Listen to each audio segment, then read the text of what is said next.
प्यारे छात्र छात्राओं, आप सबको राष्ट्र कवि एवं हिंदी साहित्य प्रवक्ता विक्रम गौड़ रसिक का नमस्कार। छात्रों, आज मैं हिंदी साहित्य में छायावाद के तृतीय स्तंभ पर जानी मानी कवयित्री एवं लेखिका श्रीमती महादेवी वर्मा जी के जीवन वृत्त पर अपना व्याख्यान दूंगा और आपकी कक्षा में 2 गीत इनके लगे हैं, उन पर भी मैं व्याख्या दूंगा। सर्वप्रथम आपको मैं महादेवी वर्मा जी के जीवन परिचय पर प्रकाश डालूं और हमारे सामने मेरे 2 विद्यार्थी भी यहाँ बैठे हैं, मुकेश और शशांक। इन बच्चों का भी मैं अभिवादन करता हूँ। विद्यार्थियों, मेरी जो पूंजी हैं, मेरे धरोहर हैं, मेरे विद्यार्थी हैं, शिष्य और शिष्याएँ ही मेरी धरोहर हैं और यही मेरे हाथ पर हैं।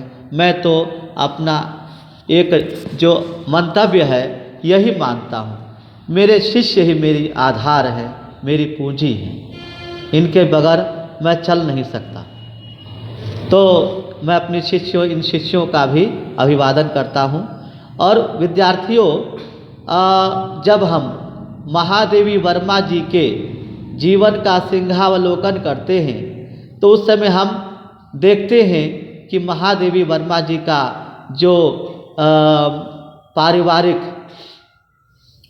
पारिवारिक मोड़ था, पारिवारिक परिस्थिति थी, बहुत ही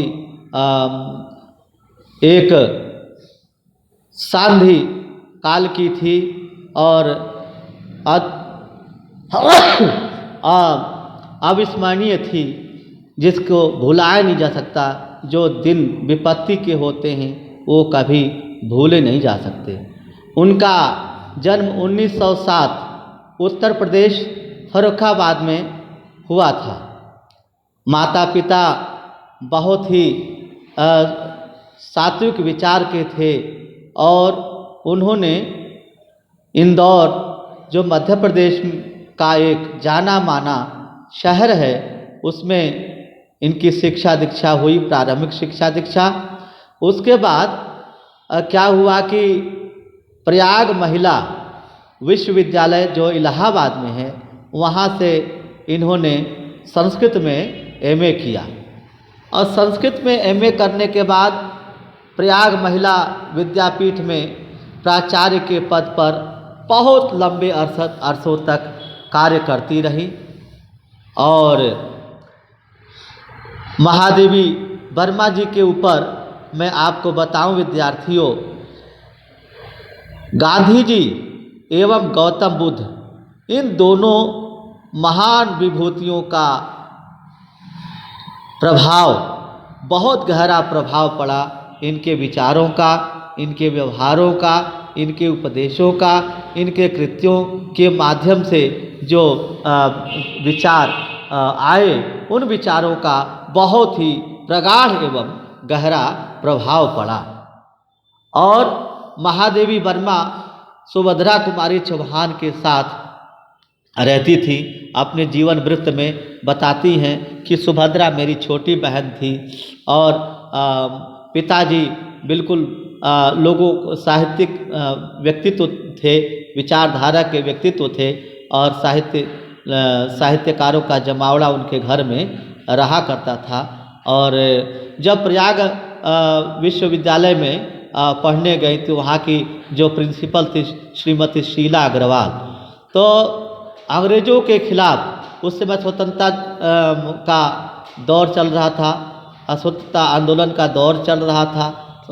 अनेक क्रांतिकारी स्वतंत्रता आंदोलन में जुटे हुए थे और जो है उन्होंने राष्ट्र की दिशा और दशा को देखा तो लड़कियां भी आंदोलन में कूद पड़ी और गांधी जी के प्रभाव से और वहाँ वहाँ का जो विश्वविद्यालय था, महिला विश्वविद्यालय, उन पे वो वहाँ हड़ताल कर दिया और हड़ताल करने के बाद महाविद्यालय बंद हो गया। शीला अग्रवाल ने कहा कि भाई तुम लोग बहुत जो है यहाँ उपद्रव मचाती हो और पढ़ाई लिखाई नहीं होने देती हो, हमेशा आंदोलन करती रहती हो, ये ठीक बात नहीं है। तो कुल मिलाकर के ये महादेवी वर्मा जी के जो पथ में आए और महादेवी वर्मा जी के साथ जब भी कोई बात हुई वो वहाँ पर सब कुछ इन्होंने देखा और सराहा। और महादेवी वर्मा जी के जीवन में जो भी उतार चढ़ाव आए वहाँ उसमें जो है बहुत ही अमिट छाप पड़ा। महादेवी वर्मा जी के जो काव्य है, काव्य में जो जागरण मंत्र है, वो जागरण मंत्र जो है स्वतंत्रता सेनानियों के लिए है और स्वतंत्रता आंदोलन का प्रभाव दिखता है, नारी चेतना का प्रभाव दिखता है। नारी की जो दिशा और दशा थी उसका वर्णन महादेवी वर्मा जी ने अपने काव्य में किया है, जिससे कि लोग पढ़ कर के भी और जो है बिल्कुल आश्चर्यचकित हो जाते हैं। महादेवी वर्मा जी को आधुनिक हिंदी साहित्य का कोकिला माना जाता है, आधुनिक हिंदी साहित्य का मीरा माना जाता है। जैसे कि भक्त कवियों में मीरा जो थी, मीरा एक ऐसी कृष्ण की प्यार में, कृष्ण की भक्ति में दीवानी हो गई थी, उसी प्रकार महादेवी वर्मा जी अपने साहित्य के लिए और अमर हो गई। और 1987 में बच्चों इनका स्वर्गवास हो गया, महादेवी वर्मा जी का स्वर्गवास हो गया। महादेवी वर्मा जी की आवाज़ जो है आप सुनेंगे तो बिल्कुल मर्दों जैसी आवाज़ है। महादेवी वर्मा जी की आवाज़ आप सुनेंगे तो मर्दों जैसी आवाज़ है महादेवी वर्मा जी की। आप महादेवी वर्मा जी का लेक्चर यूट्यूब पर सर्च करिएगा तो सुनिएगा, तो महादेवी वर्मा जी की आवाज़ में जितनी दबंगता थी, जितनी कसक थी, वो कसक जो है किसी के विचारों में नहीं होगा, व्यवहार में नहीं होगा। महादेवी वर्मा हृदय से बहुत सरल एवं सात्विक विचारधारा की थी। करुणा की मूर्ति थी महादेवी वर्मा, और उन्होंने अपने साहित्य में नारी के जीवन को, नारी की जो पीड़ा है, उस पीड़ा को इन्होंने अपने साहित्य में सजोया है, दिखाया है। और इनकी काव्य में बेटा संगीतात्मकता है, गेयता है, प्रवाहमयता है। इनकी भाषा शैली बहुत सरल एवं संस्कृत निष्ठ हिंदी है। इनकी भाषा शैली बिल्कुल सरल एवं संस्कृत निष्ठ हिंदी है। और जब आप इनको पढ़ेंगे तो इनकी कविता मैं नीर भरी दुख की बदरी, और एक कविता और एक गीत और मुझे याद आता है कि विरह का जलजात जीवन, विरह का जलजात है। तो ये महादेवी वर्मा जी का आपको मैं एक बात बताना भूल गया। महादेवी वर्मा जी का विवाह 12 वर्ष की अवस्था में हो गया था। 12 वर्ष की अवस्था में महादेवी वर्मा जी का विवाह हो गया था। आप लोग ये सोच रहे होंगे कि रसिक सर जो है लगता है कि महादेवी वर्मा से मिले हैं, इसीलिए धारा प्रवाह महादेवी वर्मा पर वक्तव्य दे रहे हैं। मैं निराला प्रसाद और जो है रामधारी सिंह दिनकर, इन कवियों पर भी मैं धारा प्रवाह बोल सकता हूँ। NCERT और SCERT में जब मैं हिंदी के अध्यापकों को पढ़ाता हूँ तो वहाँ पर भी मैं ऐसे ही बोलता हूँ, और यूनिवर्सिटी में भी जब क्लास लेने जाता हूँ नॉन कॉलेज के बच्चों की, तो महादेवी वर्मा जी का प्रसंग लगा हुआ है। वहाँ भी मैं विद्यार्थियों को, जब छात्राओं को पढ़ाता हूँ तो वहाँ भी छात्राएं कहती है कि सर आप जो है लगता है कि उनसे मिले जुले हैं, इसीलिए आप उनके विषय में इतना धारा प्रवाह बोल रहे हैं कि ऐसा कोई बोलने वाला नहीं है। मैंने कहा बेटा आप लोगों का ये बड़प्पन है, पर महादेवी वर्मा एक ऐसी सात्विक विचारधारा की, कोमल विचारधारा की, जिनका हृदय करुणा से, दया से और जो है प्यार से भरा हुआ था कि उन्होंने नारी की जो दैन्य दशा है उसका वर्णन किया। और उनकी कुछ रचनाओं के बारे में हम जान लेते हैं। उनकी कुछ ऐसी रचनाएं हैं, उनको हम थोड़ा सा देखेंगे कि महादेवी वर्मा जी की जो कुछ कृतियां ऐसी हैं। देख जैसे काव्य संग्रह है, निहार है, रश्मि है, और आपका नीरजा है, नीरजा, और सांध्य गीत है, यामा है, और दीप शिखा है। ये कविता संग्रह, और कविता संग्रह के ये सब सारी जो मैंने बताई ऊपर, ये कविता संग्रह है। ये निहार, यामा, दीप शिखा, ये सब जो है साध्य गीत, ये सब जो है क्या है, काव्य संग्रह। और इसके अतिरिक्त उन्होंने संस्मरण भी लिखे। महादेवी वर्मा जी ने गद्य पर भी अपना हस्ताक्षर जमाया, पद्य पर ही नहीं परंतु गद्य पर भी इन्होंने अपना हस्ताक्षर जमाया। और कैसे ये अतीत के चलचित्र हैं, और ये अतीत के चलचित्र हैं, पथ के साथी हैं, रेखा चित्र है, और जो है ये पथ के साथी चलचित्र, रेखा चित्र, और स्मृति की रेखाएं, पथ के साथी, अतीत के चलचित्र और स्मृति की रेखाएं, इनके ये प्रमुख जो है वो ग्रंथ हैं। कलात्मक गद्य रचनाएं हैं। इसमें कलात्मकता क्या है? शब्दों का चित्रांकन, शब्दों के माध्यम से कैसे महादेवी वर्मा वो चित्र खींचती हैं, यही उनकी कलात्मकता है।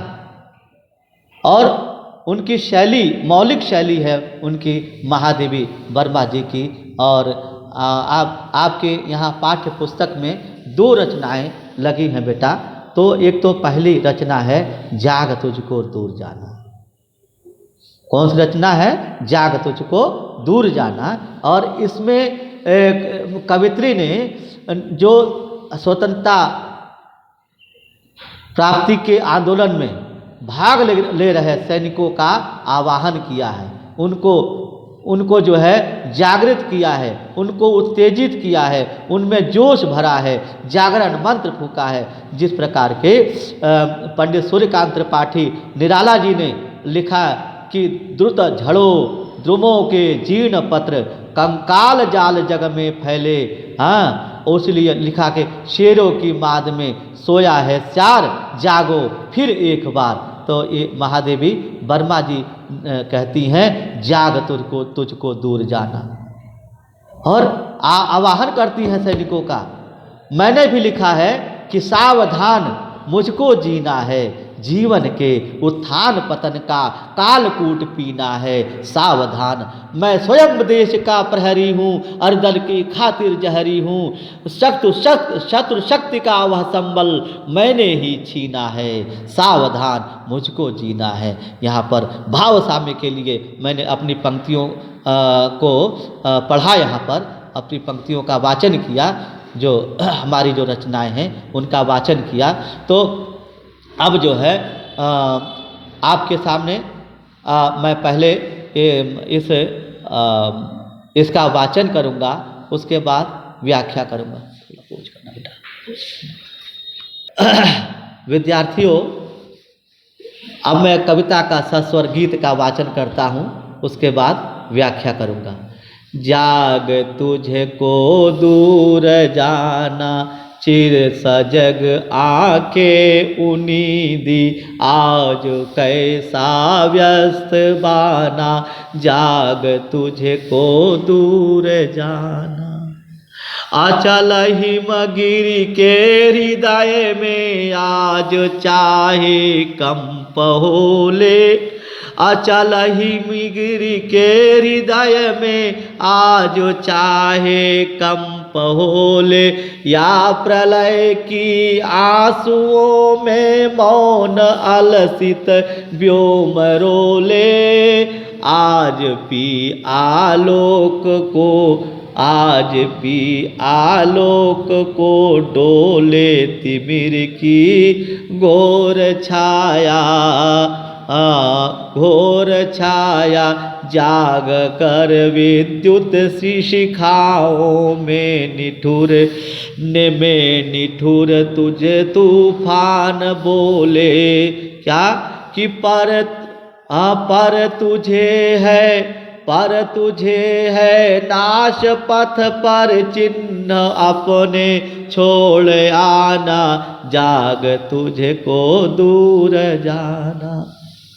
इन पंक्तियों की व्याख्या मैं आपको आपके सामने करूं, और जब यह वीडियो जब YouTube पर जाए तो मैं चाहता हूं कि सभी विद्यार्थी छात्र छात्राएं इससे लाभान्वित हों और इसको क्या करते हैं उसको करें, इस पर समर्थन अपना जताएं, कमेंट करें। जी जी जी हाँ बेटा, लाइक कमेंट और शेयर करें।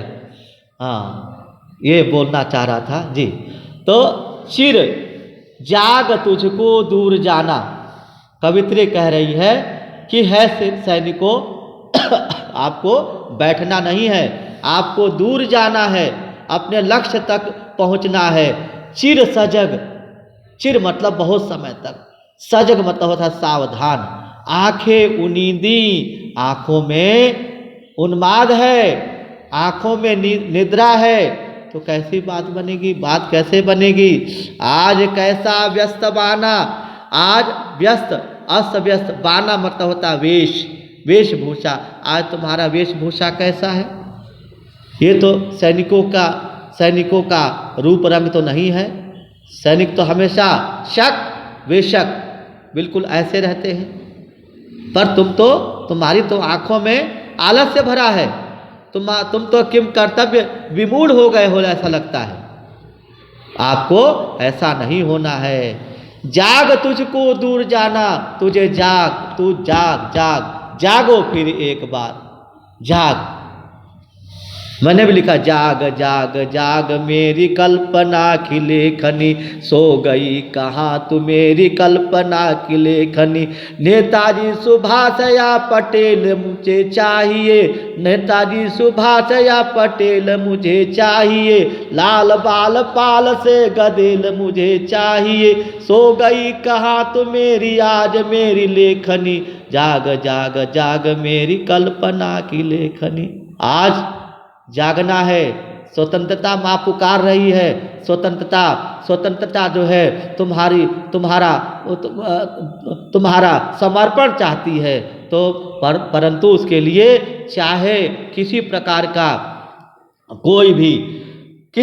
की कोई भी कठिनाई आ जाए, तुम्हें उन कठिनाइयों को चीर करके आगे जाना है। और कौन कौन सी कठिनाइयाँ। अचल हिमगिरि के हृदय में, जो हिमगिरि हिमालय पर्वत अचल है, उसके हृदय में, यहाँ मानवीकरण अलंकार है, उसके हृदय में आज चाहे कंप होले, आज चाहे जो है प्रकंपन हो जाए, हिलकोरे ले उसका हृदय, स्पंदित हो जाए हृदय। या प्रलय के आंसुओं में मौन अलसित व्योम डोले। या प्रलय की जो आंसू है वो मौन हो जाए। और व्योम का मतलब होता है आकाश। आकाश जो है बिल्कुल डोलने लगे, हिलने लगे। हाँ, व्योम रोले, रोना, चाहे आकाश भी रोले, हाँ, तो फिर भी जो है कि आकाश भी रो रो करके कहे, आसमान भी रो रो करके कहे कि आज तुम मत जाओ, लेकिन तुम्हें आज भी आलोक का मतलब होता है प्रकाश, आभा, चमक, दीप्ति। हाँ, ये सब इसको पी करके क्या करना है, डोले तिमिर की घोर छाया। घोर, तिमिर का मतलब होता है अंधकार, अंधेरा। तिमिर का मतलब होता है अंधेरा। घोर मतलब होता है भयंकर, और जो छाया है, प्रतिबिंब है, वो जो है वो चाहे बिल्कुल डुल जाए, हिल डुल जाए, जाग कर विद्युत शिखाओं में, विद्युत मतलब बिजली की शिखाओं में तुम्हें जा कर के निठुर निर्मम, निठुर मतलब होता है कठोर तूफान बोले, चाहे विद्युत शिखाओं में भयंकर तूफान चाहे बोल दे कि भाई तुम्हें नहीं जाना है, लेकिन आपको जाना है। पर तुझे है नाश पथ पर, नाश के पथ पर, नाश रूपी पथ पर, नाश रूपी पथ पर। ये यहाँ पर बेटा ये रूपक अलंकार है। यहाँ पर जहाँ उपमेय पर उपमान का आरोप होता है वहाँ पर रूपक अलंकार होता है, अर्थात उपमा और उपमेय दोनों में एक रूपता दिखाई जाए वहाँ पर रूपक अलंकार होता है। हाँ, नाश पथ पर चिन्ह अपने छोड़ आना, अपने चिन्ह जो है, जैसे सैनिक कहीं से कूच करते हैं ना, अपना कुछ जो है चिन्ह छोड़ करके आते हैं, कूड़ा कबाड़ सब जो कुछ भी होता है राशन पानी का, सब वहीं पर छोड़ करके चले आते हैं।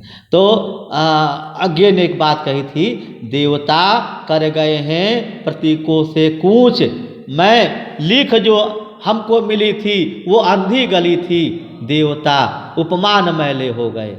हाँ, तो इस प्रकार से अब तुम्हें अपने नाश के पथ पर जो है अपने चिन्ह छोड़ करके आना है, अपने आप को दिखा देना है। हनुमान जी गए वहाँ पर, कहा कि मातु मोहि लाग अतिशय भूखा, लागी देखी सुंदर फल। अरे बच्चे सुन सुत कर है विपिन।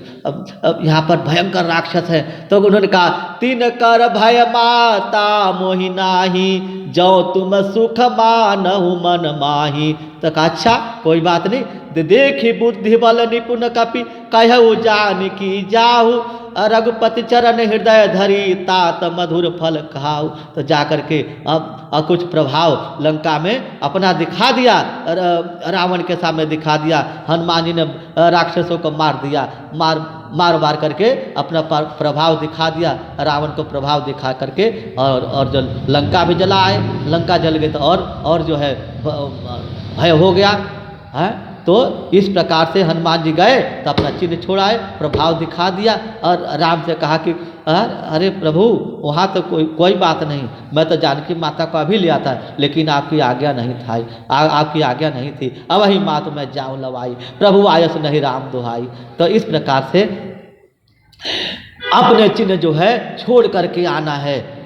और दिनकर जी कहते हैं, वो जहाँ कहीं भी नील कुसुम की फुलवारी, एक फूल तो किसी तरह ले आऊँगा, अभी मैं हमारे हृदय का हनुमान मरा नहीं है। तो सैनिकों तुम्हें जो है जा करके वहाँ पर और अपने चिन्ह छोड़ आना है, और अंग्रेजों को जता दो कि सावधान पहरुए, सावधान हो जाओ, अब तुम्हारा समय आ चुका है, तुम्हारा समय आ चुका है भारत छोड़ने का, अब भारत तुम्हें छोड़ना पड़ेगा। हाँ, you shall have to quick move this India, आपको जो है इस भारत को तुरंत छोड़ना होगा।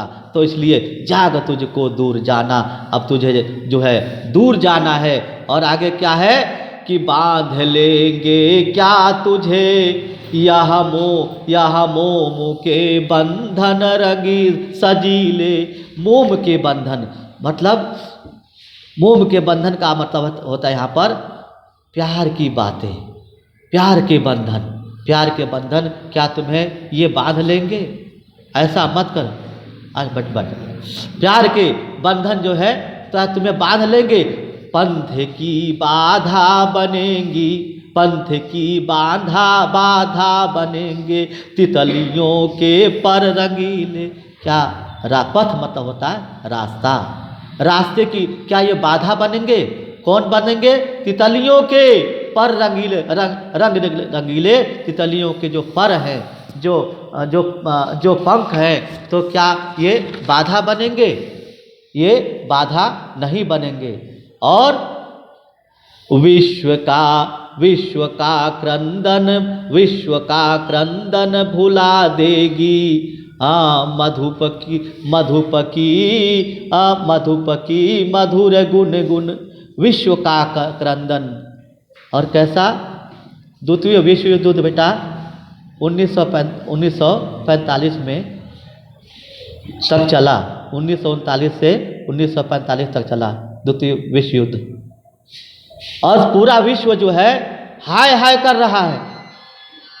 तो क्या उस समय जो है विश्व का क्रंदन जो है, विश्व का आर्तनाद जो है, ये भौरों का जो मधुर गुन, मधुप का मतलब होता है भौरा, मधुम पीबती इति मधुपः, जो मधु का पान करता है, जो रस का मधुर रस का पान करता है, वही उसी को कहते हैं मधुप, भौरा।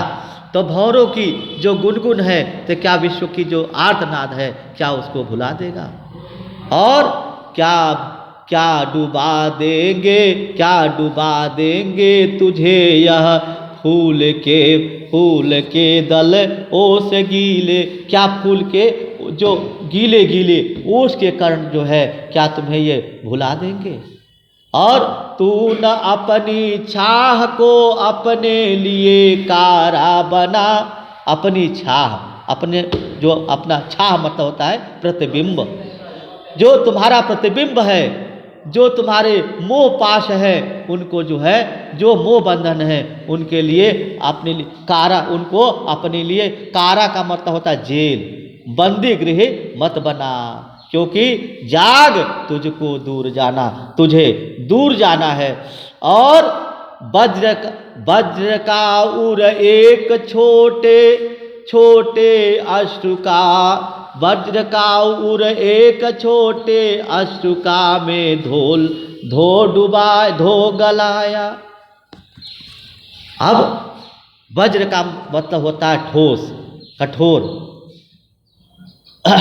और वज्र का मतलब होता है ठोस, इंद्र का अस्त्र होता है वज्र का उर, तुम्हारा हृदय जो है वज्र का होना चाहिए, उर का मतलब होता है हृदय वज्र का होना चाहिए। एक छोटे से आंसू अश्रु का मतलब होता है आंसू, कण मतलब होता है बूंद, एक आंसू के कण में जो है तूने उसे धो करके गला दिया, अपने हृदय को पिघला दिया। और दे किसे जीवन सुधा, 2 घूंट मदिरा मांग लाया।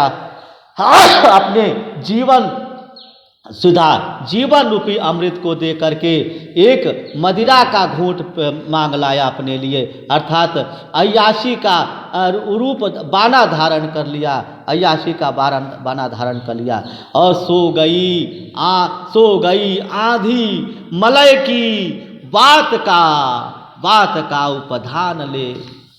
सो गई आंधी, मलय कहते हैं चंदन को बेटा, जहाँ चंदन के पहाड़ों से जो आंधी आती, हवा आती है, उसे कहते हैं मलय आंधी। और वो भी सो गई, मलय आंधी भी सो गई। वात मतलब होता है हवा, वायु। गंधम अभ्यवहन पुण्यम समापनयनो नीलः। और इस प्रकार से जो बात, जो हवा थी, वो उपधान मतलब होता तकिया, सहारा लेकर के, हवा का सहारा लेकर के, और वो जो है मलय की आंधी भी सो गई। अर्थात तुम्हारे हृदय में जो जज्बा था, स्वतंत्रता प्राप्ति का जो रुतबा था, वो रुतबा भी समाप्त हो गया, रुतबा भी खत्म हो गई। और विश्व का अभिशाप क्या चिर नींद बनकर पास आया। क्या विश्व का जो अभिशाप है, विश्व की जो बद्दुआ है, हाँ, जो जिस पर अंग्रेजों ने कहर मचा रखा है, हाँ, विश्व युद्ध में सारे देश आपस में लड़ रहे हैं, और जो है तुम उसकी क्या अभिशाप जो है उसका अभिशाप है, उसकी बद्दुआ है, विश्व की हाय क्या नहीं लगेगी। तुम्हारे पर संपूर्ण विश्व जो है आशा लगाए बैठा हुआ है। बेटा राम की एक पंक्ति मुझे याद आती है कि टेरो टेरो टीपू सुल्तान कहाँ सोए हैं, सरदार भगत सिंह और नेता सुभाष कहाँ से सोए हैं, संगीने सड़ा करती हैं तय खानों में। हाँ, संगीने शोभा देती हैं म्यानों में, न सड़ा करती हैं तय खानों में। और संगीन जो है तलवार तय खानों में जो है सड़ जाती है, लेकिन उनकी शोभा बयान में होती है। सभा तो इस प्रकार से कह दो वे बाज सदस्य टूटे हुए संघासन खाली करो कि जनता आती है। तो इस प्रकार से महादेवी वर्मा आवाहन करती हैं, सैनिकों का आवाहन करती हैं और कहती हैं अमरता सुत चाहता क्यों मृत्यु को उर में बसाना। अमरता सुत, हे अमर पुत्र, तुम अमर्त्य वीर पुत्र हो, बढ़े चलो स्वतंत्रता पुकारती, स्वयं प्रभा समुज्ज्वला स्वतंत्रता पुकारती। हिमाद्य तुंग सिंह से प्रबुद्ध शुद्ध भारती, स्वतंत्रता पुकारती, स्वयं प्रभा समुज्ज्वला स्वतंत्रता पुकारती। बढ़े चलो। इस प्रकार से विद्यार्थियों अमरता पुत्र हो तो अमरता के पुत्र हो। चाहता क्यों, क्या तू जो है मृत्यु को अपने हृदय में बसाना चाहता है, अपने उर्मत होता हृदय में बसाना चाहता है। जाग तुझको दूर जाना, तुझे जो है दूर जाना है। जाग, जल्दी जाग, तुझे सोना नहीं है, आलस्य नहीं करना है, प्रमाद नहीं करना है, अय्याशी नहीं करनी है। अय्याशी नहीं करनी है, अब तुम्हें दूर जाना है।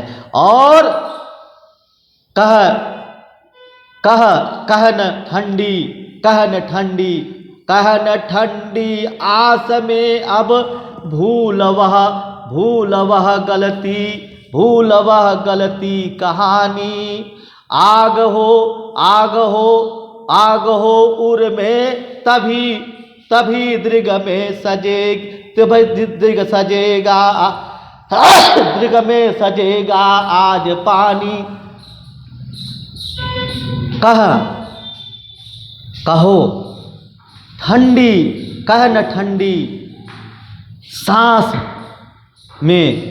सांस में बात मत करो, ठंडी सांस में बात मत करो, गर्म सांस में बात करो। अब भूल वह जलती हुई निशानी को भूल जा। उस जलती हुई निशानी जो है उसको भूल जा। भूल करके आग हो उर, तुम्हारा हृदय जो है, तुम्हारा हृदय आग हो, तुम्हारे हृदय में आग होनी चाहिए। बेटा एक पंक्ति और याद आ रही है, बस इसके बाद अपनी वाणी को विराम दूंगा। अगली कविता जो है, अगला गीत बाद में पढ़ूंगा, कल पढ़ूंगा। तो जो तेरे सीन दुष्यंत की पंक्ति याद आ रही है कि हो गई है पीर पर्वत सी पिघलनी चाहिए, हो गई है पीर पर्वत से पिघलनी चाहिए। इस हिमालय से ही कोई गंगा निकल